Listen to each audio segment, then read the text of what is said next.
The end of '78. Inside an African compound, angry drums beat out a New Year message. Bitter words. Our children are dying of hunger. Food is what we need. Conditions are getting worse. We may as well be dead. We hope our children will have a better future. A future still remote. For blacks, '78 was a year of broken promises, frustrated hopes. '79 looks little better. Do you think that you will have to continue to fight for your Zimbabwe? I shall continue to fight. Even my comrades, I can see as I meet them, they are very serious about the problem. They won't stop till we get our Zimbabwe. We won't drop down till we get what we want, because we had much blood on which is already wasted, of which we won't get back. I was born here, I intend to die here. We've had our mortar attacks, we've got through them. We live day after day with this. And there's no way or place for me to go. This is my home. And this is where I intend to die.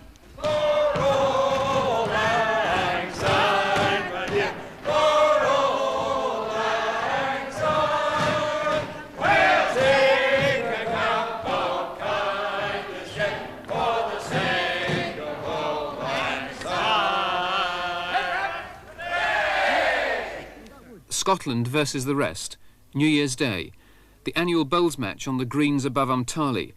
The players know that the game is over. They look for hope where none exists. Rhodesia stubbornly plays out the myth it has created, a nation alone betrayed by the treachery of its allies, not the obstinacy of its leaders. The lady captain of bowls called us sewer rats. Umtali feels betrayed by Britain. I fought for Britain. I was decorated. And today, Britain is letting us down badly. But I will not leave the country. I'll stay here until the end. But your country has got to come in and help us. I don't know how long we can do this alone. Don't know at all. But you don't give up your country. Last autumn, the club was mortared by Mugabe's guerrillas. The golf course singed. The enemy is breathing down Umtali's neck. This may give you some idea of just how close Umtali is to the border. It may not be a stone's throw away, but it's certainly within easy rocket range. Umtali's over there, and a couple of miles across the bush is that dirt road. And that dirt road marks the border with Mozambique. Today, the border is mined in an attempt to stem the guerrillas' advance. The border created Umtali's prosperity. Now it's squeezing out the life it once gave it. Black faces multiply as whites disappear. 3 years ago, there were 10,000 Europeans in Umtali. On New Year's Day, there were 3,000 less. Umtali sets the stage for Rhodesia.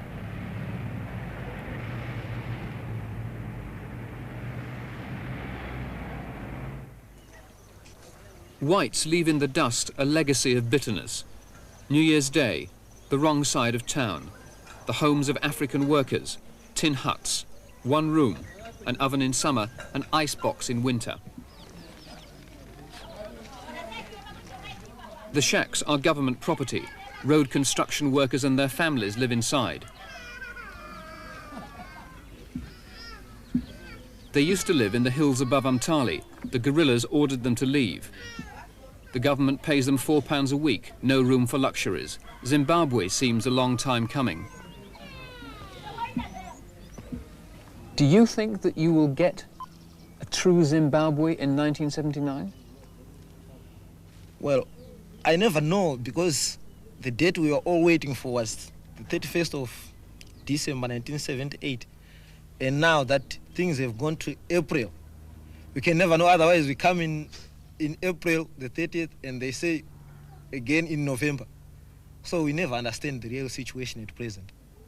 Do you think there have been any real changes since the transitional government took over? Any difference in your lives? I should say, since the transitional government took over, there has been no changes. But since the war began, I've seen some little changes. I support the war because some of the little things have changed.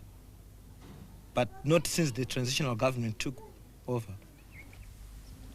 On the other side of town are white homes, plenty of them, for sale, owners gone. Even if blacks could afford to buy them, as the new year began, they were not allowed to. The Land Tenure Act, the instrument of discrimination that preserves certain areas for whites only, was still on the statute books. The transitional government promised to abolish it. Blacks were still waiting. This house has been on the market for several months. 4 bedrooms, the deepest pool in town. Monty and June Pascoe are asking £12,000 for it, but they're open to offers. Monty Pascoe knows that the good times are over. He's off to South Africa. Thank you, Timothy, but you didn't open that one, you stupid thing. But don't worry about it. We'll open it He can ourselves. only take £800 with him, the legal limit. Did you always believe that one day you would leave Rhodesia? Never, ever. Now, I was one of the guys going to stay here and switch off the lights in Umtalia. I was going to switch off the lights and then close the gates and say, right, Rhodesia, farewell. And then burn as we go back. And it didn't happen. I was going to switch off the lights in Umtalia. But things are happening so fast at the moment. It just... I haven't got that much time anymore. You're going and leaving the lights on? That's right. Somebody else will have to switch them off. Why don't you stay and take the gamble, take the risk? Pete, there is no risk.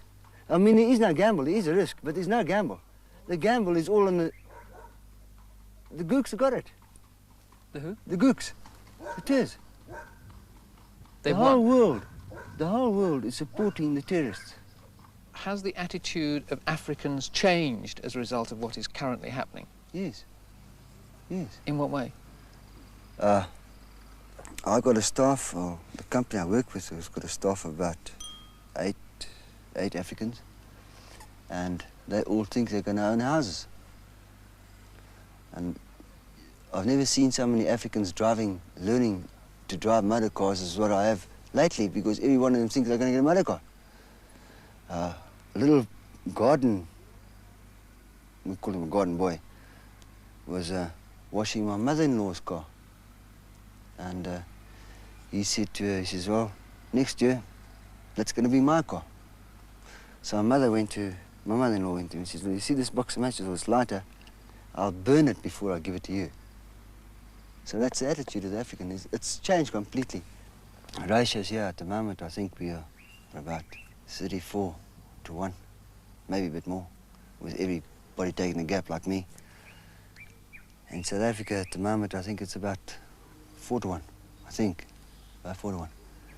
So you could stand a chance. Does that make you feel happier? Well, I could take out 4 Affies before they take me out. But you couldn't 36? No ways. Good afternoon. Going through to Marcella. Yep. Right, just travel at about 100, 150 metres apart. You'll see there's a lot of people on the convoy that have, you know, done it 100 times. Just do what they do, okay? Should you come under attack, go through, unless you're very well back and you can see the contacts well ahead. Is the road very dangerous? Oh, it's a bit dicey at the moment. Few roads in Rhodesia are safe, such is the guerrillas' tightening grip. 10 miles south of Umtali, we dropped out of the convoy at Zimunya. Here, the guerrillas' word was law. This is, or was, the African township of Zimunya, a few miles outside of Umtali. Zimunya used to be a thriving township of about 1,500 Africans. That is until a couple of months ago, when the terrorists moved in and told the people to get out. They did. Today, Zimunya is a ghost town. I use the word terrorists because our government guide was listening. If I'd said guerrillas, a neutral word, there would have been trouble. Zimunya bears signs of a hasty retreat, the beer hall in ruins, the school in ashes. Exercise books littered the floor, some open at the date of the last lesson, October the 30th, 1978. Some left for the safety of Umtali, others caught the bus to Salisbury, 200 miles away. The sufferings of Rhodesia's 250,000 whites are well known, the plight of her 6 million blacks less so. Press and TV are heavily censored, journalists closely watched, accompanied most places. Africans caught in the middle are often frightened and confused. Few more so than this 19-year-old soldier in the Rhodesian Regular Army, 80% of which is black. He told us a remarkable story. He said he'd crossed the border and joined the guerrillas, been trained in Tanzania and returned to Rhodesia to fight for Zimbabwe. He was captured in the bush. Why didn't the Rhodesian soldiers kill you when they captured you? Because they said, "Halt, drop your rifle down." I dropped my rifle down. And they catch me, they put in handcuffs. And they take me straight to the SB. And Special branch? Special branch. And special branch take me here in Namtali. What did they do to you? Was hitting me every night. I tried to say that I only won, and I don't know about anything near Rhodesia. I tried to start torturing me, like using electricity. He led the army to guerrilla bases across the mountains in Mozambique, which they destroyed. His usefulness over, he was tried by a magistrate. And after that, I went to the High Court. And the magistrate said that, "What do you want to be hanged or to be left in prison or to be saved this Rhodesian government?" I said that I want to save the Rhodesian government. And that's why you're now wearing a Rhodesian army uniform. So, how do you now feel about fighting men who were once your comrades? because I can't dare to, they just force me everything, you know.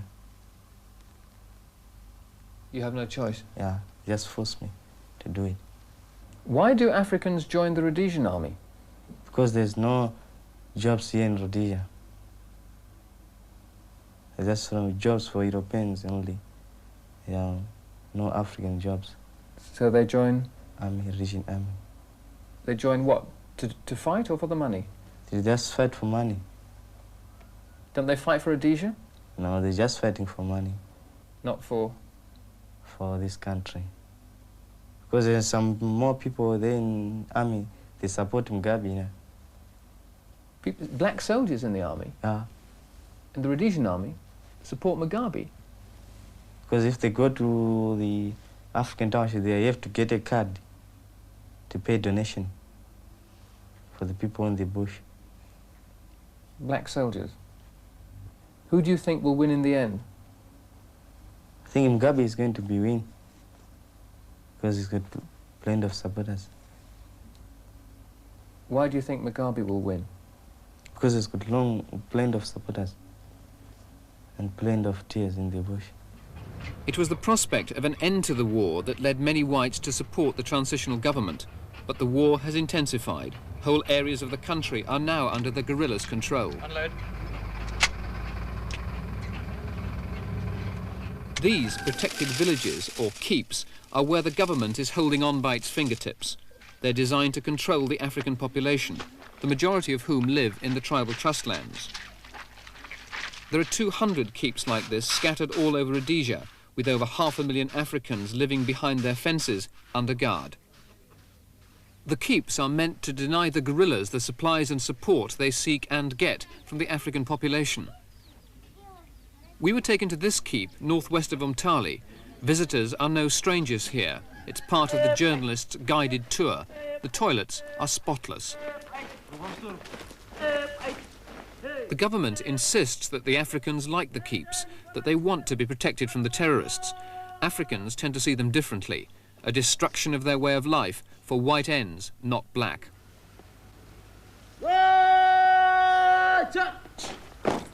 Africans who live here are carefully monitored. If a man leaves his keep, he must take his identity bracelet with him. Not to do so may prove fatal. This bangle, I've got the numbers on it. Well, they gave us this bangle. They just want to know where you came from. And they just want to know if you haven't got this bangle, they can say that you are a terrorist. If you have got this bangle, they can say that, well, you are a man who lives in the keep. But actually, if you've forgotten this thing at home, especially you can say that you have lost your life, because they can shoot you straight, they don't even ask, with this bangle. Yes. So that bangle is your life? Yes, this bangle is my life. This keep is not a showcase. No journalists have been here before. This keep is under martial law, like 75% of Rhodesia. Martial law means that the security forces can do what they want. This keep is in a war zone. People are poor and hungry. Sometimes the gates are locked for days on end. People often can't plant their crops or feed their cattle. The new year holds the prospect of starvation. Secretly, I spoke to some of the Africans who live in the keep. How do you feel about living in a keep? Living behind a wire is like living in a prison. But the government say that Africans like living in keeps because there they are safe and protected from the guerrillas, from the terrorists.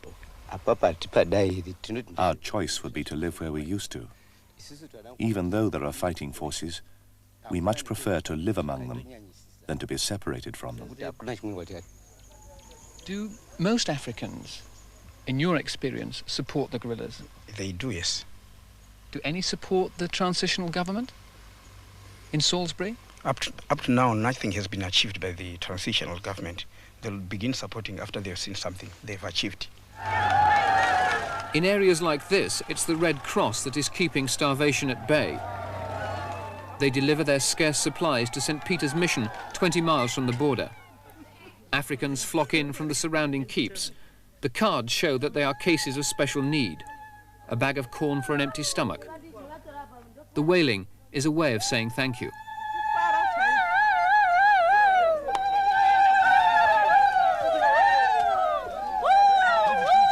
What have we got here, nurse? Pick her up. Just pick her up and show me.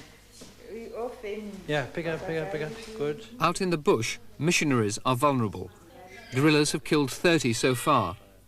But Father Kennedy, who runs St. Peter's Mission, is more concerned for the Africans than he is for himself.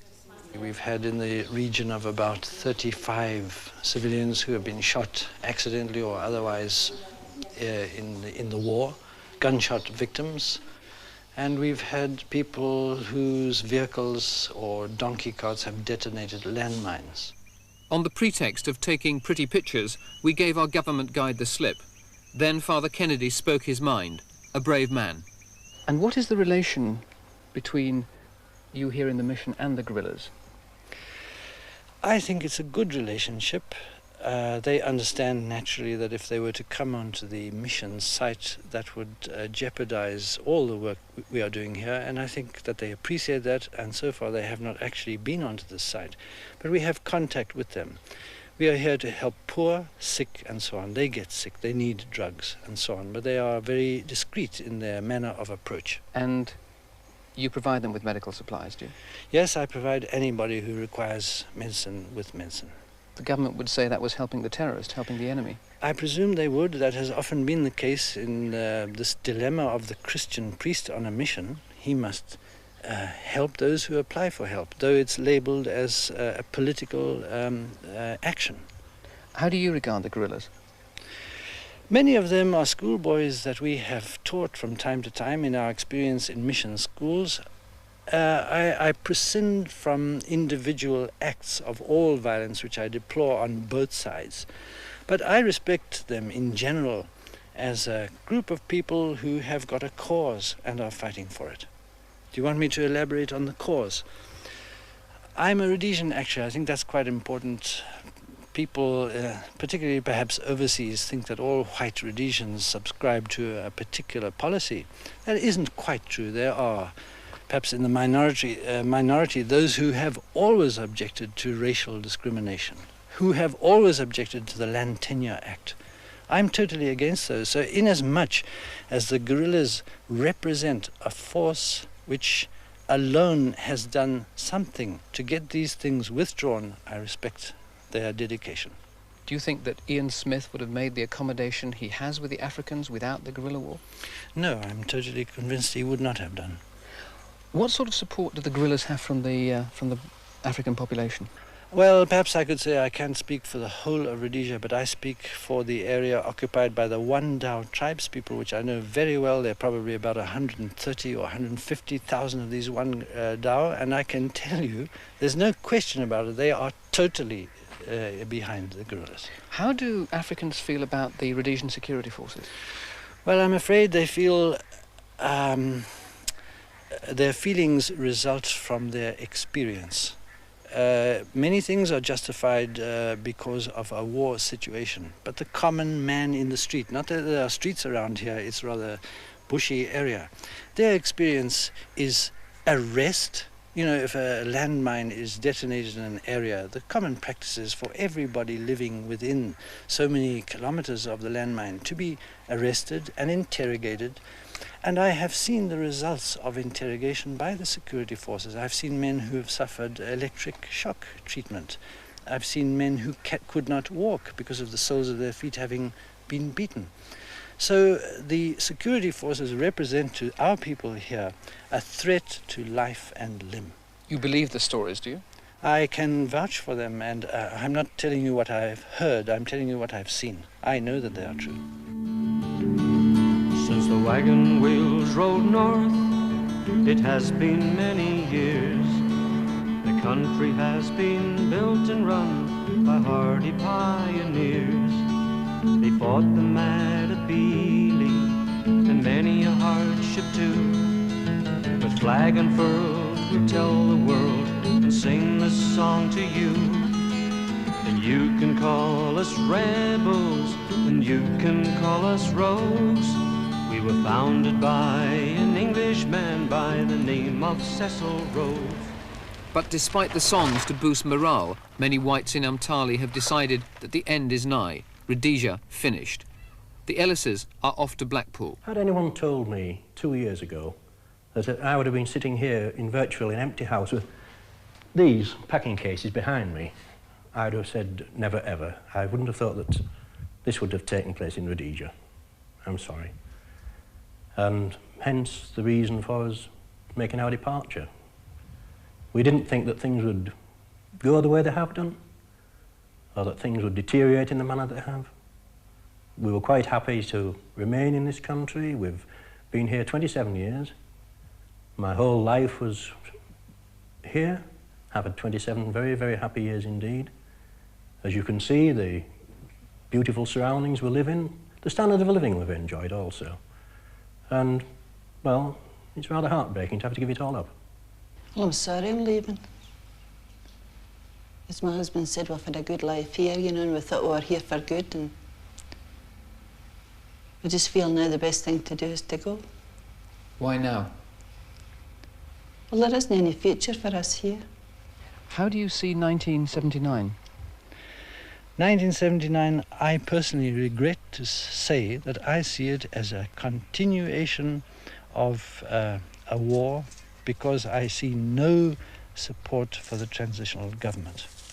Rightly or wrongly, it's not for me to comment. I'm just observing what I see. I interpret that this war will go on a long, long time. Even grimmer is the prospect of civil war, the nightmare the West fears most. The guerrilla forces are divided. Loyalties of blacks in the Rhodesian army are uncertain. Black politicians in the transitional government now have their own private armies. For 79, the recipe may be chaos. In the new year, Zimbabwe must surely be born, but only out of the blood and ashes of Rhodesia itself. Goodbye, Rhodesia.